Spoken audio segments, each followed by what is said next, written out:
Hello, this is Addison from the Agency of Narrative Intrigue and Mystery. This is another quick start video, this time dangerous situations and how to survive them. This quick start video is using the July 11th version of the Eureka Investigative Urban Fantasy beta rulebook. And this quick start video is going to be about the bare basics of dangerous situations. So in earlier builds of the rulebook, this chapter was about quote-unquote combat, but that seemed to put the wrong ideas into people's heads, so we decided to change it to dangerous situations. Direct combat against other characters is just one of the kinds of dangerous situations that investigators might end up in Eureka. In this video, I'm just going to cover the basic rules you need to know for when your investigator gets into a dangerous situation of some kind. But I'm not going to cover attacking, because they won't necessarily need to attack anybody, even if somebody's trying to attack them. A fan on Tumblr said recently that Eureka is a game where you can make a character whose ideal combat strategy is hiding under a table, and I think that's really accurate. It reminds me also of kind of a, I don't know about fan favorite, but one of the team favorite investigator characters, Benedetta, not to be confused with Bernadette, different characters, similar name, who was a really normal OSHA inspector who ended up getting involved in an investigation because of an explosion at a warehouse, and the only other party member was Yvette Prue, the vampire, who is obviously very dangerous and very deadly and very willing to hurt people, whereas Benedetta, the most action she got into was swinging a chair at somebody who was trying to stab her with a knife, and just keeping her away long enough for Yvette to show up and save her. She also shot Yvette in the butt by accident at one point, but this is a quick start video, not a reminisce about all the awesome adventures in Eureka video. So something you need to understand for Eureka's dangerous situations is that Eureka is going for very believable, grounded approaches to danger and violence. Investigators are mostly normal, fragile people. They don't necessarily have any martial arts or firearms training. They aren't action heroes, and they can't just shrug off bullets.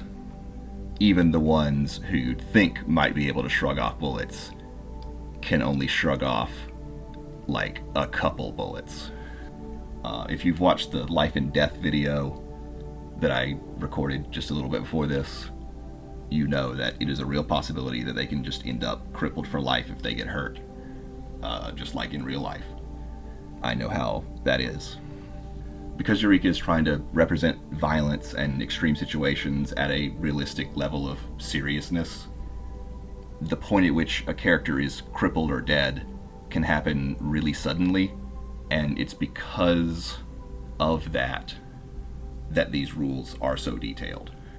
If an action or two can permanently kill an investigator, the game needs to account for a lot of factors and provide a lot of options which reward caution and good tactics and strategy, which make it possible that an investigator can take the right steps to prevent their own death.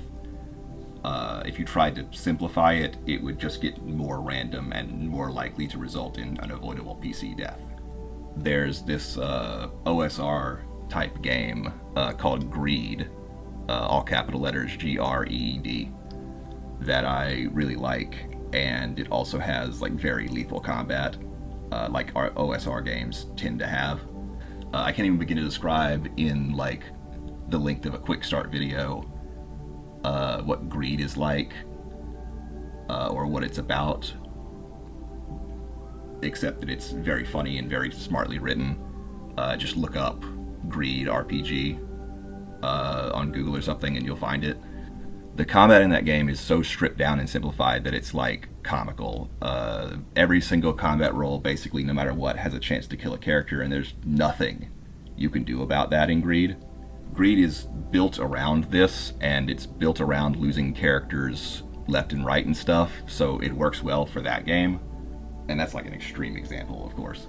But like simple rules for dangerous situations like that would not be a good fit for Eureka.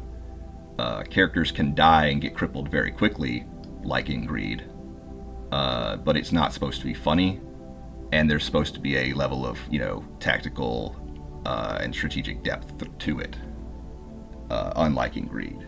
So there needs to be stuff that a character can do to reduce risk to themselves, and rules in place that reward that realistic, believable behavior, smart moves, and risk reduction, and like punish recklessness and just like running straight towards a guy who's got a gun. The high risk that violent and dangerous situations in Eureka necessarily entail also helps to encourage investigation, which is like the main core of the game. It means that smart investigators are going to try to look for non-violent ways to solve problems, or at least make sure that by investigating, they have all the possible information about a situation that they can get before they stick their necks out and start taking like risks. Is there a way that they can sneak into the bad guy's hideout instead of going through the front door? How many guys are in the hideout? Do they even for sure need to go into the hideout in the first place? It's actually possible for most Eureka adventures to be played all the way through without just about any of these rules for dangerous situations coming up, but it's still very helpful to know them for when a situation happens where they do come up and they do become relevant because something dangerous is happening. Hell, you might even have an adventure where like the only fight that ends up happening is between two investigators. And in that case, all the same rules apply. Just remember that players are not their characters, and it's character versus character and not player versus player. When violence or any similar dangerous situation does break out in Eureka, it's important to not make a distinction in your head between quote-unquote combat and quote-unquote roleplay. Everything the characters do in the game is going to be a matter of roleplay, because you're playing a role-playing game. And like whether they're talking to someone or punching them, or you describe the punch in great detail, or you just say like Yvette punches him and roll the dice. It's all the same game, and it all plays pretty much the same way. Most dangerous situations have just more granular rules for tracking time and who acts before who. You should not treat them as separate games, or one as combat and one as role-playing. It's all playing the same role-playing game. When you're playing through a scene that involves violence or danger or combat, you describe your character's actions and roll when it matters, just like you would in any other scene. There's just a few more specific roles and procedures for stuff like how far can they move in a short span of time, and stuff like that. Almost anything you can think of that a character might try to do to start, escape, overcome, whatever, a dangerous situation has a procedure and a mechanic or a rule and is covered in the rulebook. You say they're going to try and do it, the rulebook will tell you what skill to roll for it, what modifiers, and what the result spread will look like. Speaking of how far can they move and who acts first, now we're on to turns, rounds, and movements. If something is happening in the game that makes it really start to matter who acts first and how much they can do before somebody else has a chance to stop them, or how fast they can get out of the burning building before they pass out from smoke inhalation, or if they can get away from the bomb before the timer counts down and it blows up, you start measuring the in-game time in turns and rounds. And when this dangerous situation or this fight or this burning building, like they get out of the burning building, you stop measuring the game time in turns and rounds. If you've played any or most other RPGs before, you're probably familiar with like quote-unquote turn order. When it's a character's turn, they can do a limited number of things, and then it's the next character's turn. In the world of the game, this is all happening roughly at the same time. They aren't just standing around waiting for each other to act, but these are rules that help adjudicate it when it matters, and they come in when it matters. like I just described. So during its character's turn in Eureka, they get 2 movements by default. That's capital M movements. It's a keyword. Almost anything they do, from like speaking more than a few words at a time, to like running around, to like shooting a gun, will count as a movement. And it might also be a capital A action.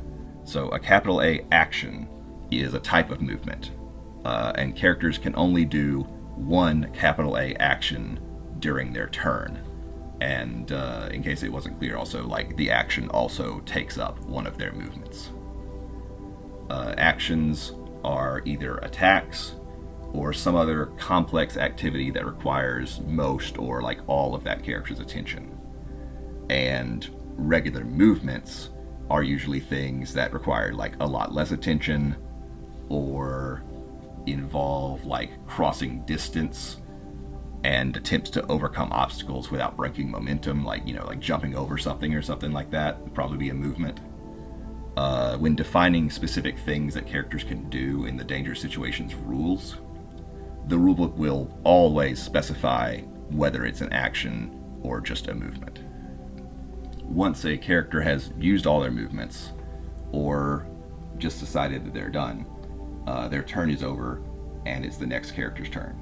When every character has done their turn, that counts as a full round having passed, and then the turn order restarts. You don't change the turn order in between rounds. A full round is about 6 seconds of time in the world of the game. So just like keep in mind this stuff is all happening probably very fast. Round lengths can sometimes be variable depending on the situation, but I'm not going to get into that in detail in this video for a quick start guide. It's in the rulebook. A whole fight in Eureka will usually be over in less than about 4 rounds. A lot of times it's less than 2 rounds, and like that's less than 30 seconds of in-game time. And this isn't just used in quote-unquote combat, where characters are trying to hit each other. It is like any time that precise amounts of time matter. Like I said earlier, try to run out of the range of a time bomb, or like get out of the burning building before it collapses or something. Or like the trope of like trying to get there in time to object to the vows at a wedding. All of that would be using the turn order rules and the turns and the rounds. So when this kind of situation is happening, how do you determine who goes first and who goes next? A lot of RPGs call this, initiative, quote unquote. We call the way that Eureka does this turn order and this initiative, quote unquote, epicenter initiative. And it's a pretty smooth and efficient way to get a turn order really fast, if I do say so myself. So whoever goes first is whoever goes first. If time is not being measured in turns and rounds, then a character draws a gun and starts shooting. Now time is being measured in turns and rounds. They just went first, and they're doing their movements and actions by drawing their gun and shooting. If time is not being measured in turns and rounds, and nobody has started shooting yet, and somebody like breaks and runs away from the situation, and well, I guess it would depend on if anyone's trying to catch them, but if they break and run away, then time is now being measured in turns and rounds, and they're going first and they're using their movements to run away. Of course, this is, like I said, when it matters. So if they're breaking to run away and nobody has any intention of chasing them, it doesn't matter how fast they run away. So you don't use turn order or rounds or anything. If somebody is going to try and catch them, or like shoot them right while they run away, or try to do something about it, then you use turn order and round rules, because it matters. The person who does something first goes first, like I said. The next turn goes to the person that was closest to them. And that's the person that was closest to them in the world of the game, like the character that was closest to them, not the player sitting at the table who was sitting next to them at the table. It's the character who was closest to the character who went first. The next turn goes to them. And then after the next person has gone, the next closest person, like the third closest person to that character, goes next, and so on. The person who goes first is the epicenter of the action. So it starts with them, and then the person who's farthest away from them is the person who takes the last turn. There's a few exceptions to this, especially when like fighting comes in, but that's not going to be in this video. If there's a tie, like two people are equally close to the epicenter, it goes to the character with the highest reflexes skill, and if there's a few other like quick tiebreakers after that, but I won't get into them for a quick start video. You can find them in the rulebook. Moving and positioning. If they are trying to fight each other, it matters if they're close enough to throw a punch or not. If they're trying to get out of the burning building, it matters what room they're in and how close they are to the exit, etc., etc. We assume that characters in Eureka can move about 5 feet per second in most dangerous situations. That's about 3 miles per hour, which doesn't sound as fast as it actually is, but it's not exactly slow either. If they spend one movement literally just moving, they can travel about 30 feet. And using both movements for more like of a jog, they can move about 60 feet in a turn. These numbers and miles per hour aren't exact and shouldn't be taken as exact. Movements don't always translate to consistent real-world miles per hour, nor are they intended to. The 5 feet per second is just a rough guideline for how the mechanics translate into what's supposed to be happening in the game. And like, it'll depend on the situation how exactly fast they're moving, and quite often it won't matter the exact miles per hour they're moving. It'll just matter how many movements they're able to move. So what if they want to move faster than about 6 miles per hour or 2 movements? Or they want to move both movements and still do an action, which they can only do one of, but it takes a movement. This is when you calculate speed. That is capital S speed. It is a keyword and a mechanic and a rule. So you only need to calculate capital S speed the first time in a scene that a character tries to do more than 2 movements in a turn. Otherwise, you just don't bother calculating it. A lot of dangerous situations will happen and then be over without having to calculate speed for any character at all.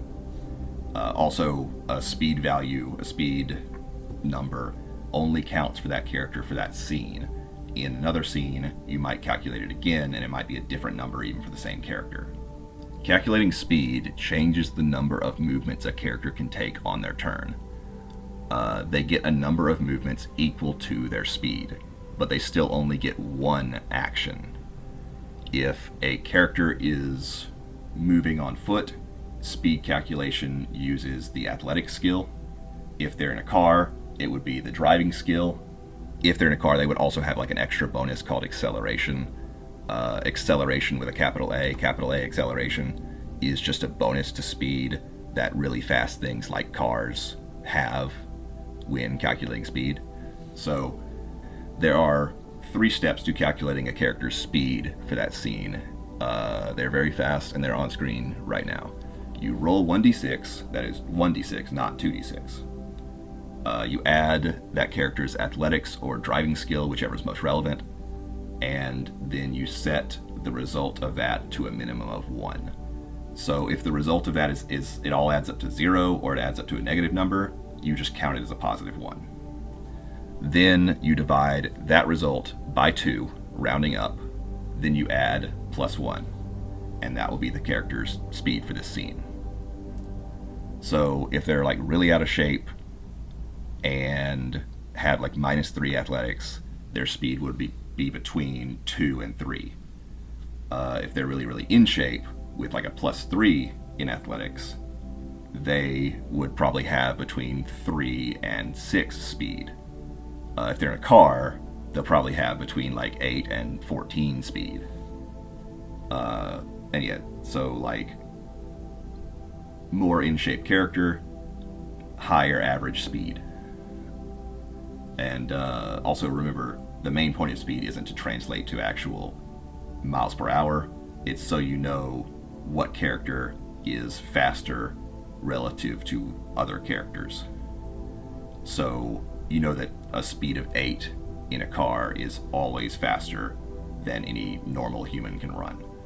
In order for it to matter how fast anyone is able to move relative to anything in the environment, or how much, space they have to move around in, you have to define the space where this stuff is going down. Eureka has 4 ways of doing this, and they all have different strengths and weaknesses and are better or worse for different kinds of situations that may come up. 3 of them are things that most tabletop game players will already be familiar with, so I'm not going to cover them in this quick start video. That would be Theater of the Mind, where there's isn't a map, you just imagine it.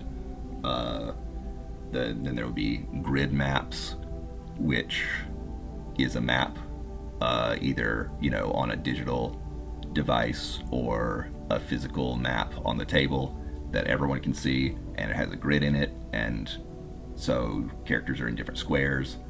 And then there's table inches, which if you're familiar with Warhammer or other war games, and even some older Dungeons and Dragons and stuff, it's just table inches. You've got little models on the table, or maybe a virtual tabletop simulation, and you define space in inches, and there's no grid or anything. You just push it along however many inches they're going to go, and that translates to X number of feet or yards in the game world, depending on the scale of your models and stuff. If you don't know how those work, then you can look them up in the rulebook. And if you're going to use them for Eureka, you definitely look them up in the rulebook. You won't pick just one or the other. Different ways of defining space will be better for different situations. If it's just 2 people in a fist fight, and they're just standing around each other, there's no need for a map for that, unless one of them's gonna run away or something like that. That can just be Theater of the Mind. And then grids and table inches have their own advantages and disadvantages. Anyway, the 4th one, the weird one, and my favorite one, because I think it's the most versatile, is nodes. A quote-unquote node is basically just a way of marking an area in the space of the game world that can be connected to any number of other areas. If you've ever played a game that uses quote-unquote zones, it's a little similar, but not exactly the same. It's a little bit like a grid in some ways, but one with irregular sized spaces instead of all uniform the same size spaces. And they're also not meant to line up to any real world measurements like a grid is. This is also where it's helpful that rounds can actually be a little bit of a variable or abstract.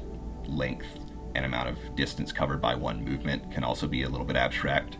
No matter the distance between them, it takes one movement for a character to move from one node to an adjacent node. And generally, 2 characters in the same node can interact with each other directly. And depending on the scale of the node map, 2 characters in different nodes may or may not be able to interact with each other directly. Think of a node as just a point in space. And then think of a bar room. There may be one node for each section of the bar counter. There may be one node at the entrance, 1 or 2 nodes around the seating area, 1 or 2 nodes around the pool table, and stuff like that. in like a high-speed car chase, there may be 1 or 2 nodes per city block, or even like 1 node per mile of like long desert highway. But what makes them versatile is that they're very scalable. In a car chase, like I said, there might be 1 or 2 nodes per city block, and 1 movement in a car would cross 1 node.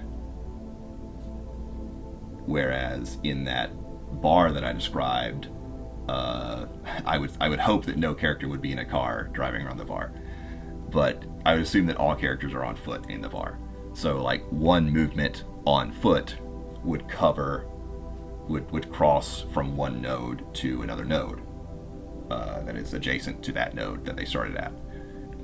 But if they're like running down the sidewalk, like one's chasing after the other, they're running down the sidewalk, then you might have a couple nodes per city block, and 1 movement still crosses 1 node. And the character with the higher speed will probably catch up to the character with lower speed soon. Of course, if there is a chase like that happening, there is actually, it won't just be, okay, this character's turn, he moves 4 nodes with 4 movements. This character, next character's turn, he moves 3 nodes with 3 movements. Now go back to the first character. There's going to be obstacles if it's in a chase like that. These will either be part of the game map if you're playing a module that has a map that is expecting to have a chase be on it. And if you've got to make one up on the fly, there are these random tables in the chases section of the rulebook that the game master can like roll on to see what kind of obstacle comes into a character's path on any given turn. And that might be like, an open manhole, somebody suddenly opens a car door in front of the character as they're running. They have to make like a reflexes check or an athletics check or something to avoid just running right into that and probably ending their turn, which would mean that another character behind them could catch up to them if they're close enough by and have enough movements to catch up to them, or something like that. And if they're in the car, like it might be another car pulling out in front of them suddenly. They have to swerve and avoid it, and they have to make like a driving skill check or a reflexes skill check or something, and they might crash into it and take a bunch of damage if they do. So chases across like long distances like that can be very, very, very dynamic and exciting and very, very dangerous in Eureka, and that's something I'm really, really proud of. And like I love how it works. It's very fun. And that is like about all you need to know about the bare basics of characters acting and doing stuff in dangerous situations. I didn't cover any kind of weapons or attacks or anything in this video because not all characters will even ever make attacks. I'm probably going to make a separate video for melee fighting and probably a separate video for characters using guns to give quick start info on those. You can pick up a beta PDF copy of Eureka Investigative Urban Fantasy on itch.io. If you just Google Eureka Investigative Urban Fantasy, you'll find it. Payment is optional. We would really appreciate if you paid for it, but you can just get it for free if you can't afford to pay for it. You can get more updated versions of the game and like monthly updates, as well as a bunch of other stuff, including like literally everything that we do is on the Patreon, with a $5 subscription to the Patreon. And that is the Agency of Narrative Intrigue and Mystery Patreon.